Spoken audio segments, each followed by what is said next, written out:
Bu hikayede günahkar çoktu diye düşünme. Burada bir ana var, bir uşak var.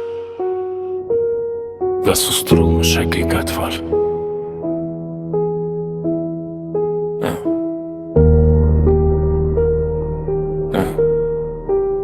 Sen səhər evdən çıxanda üzün işıq olur.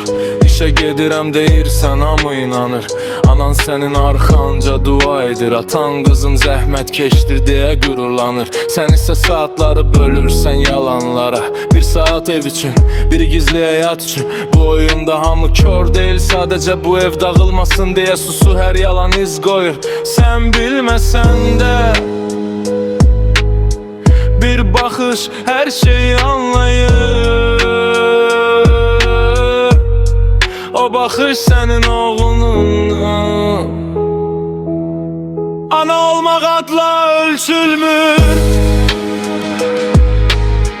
vicdanla ölçülür qadın. Sən ailəni qoruduğunu sanırsan, ama onu səssizcə dağıdırsan.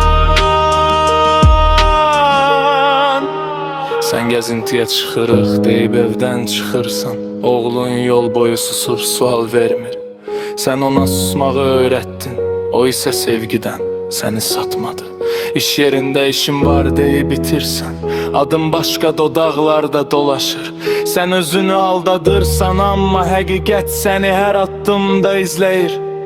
Bu uşaq böyüyəcək və bir gün susmaq yox, həqiqət seçəcək. O gün sənin üzünə baxmaq çətin olacaq. Ana olmaq adla ölçülmür, sənin yolun buna yad olub. Sən özünü itirərkən anlamadın, oğlunun dünyasını yıxdın. Hələ gec deyil. Bu yoldan dönmək mümkündür. Çünki səni gözləyən bir uşaq var. Və o hələ sənə inanır.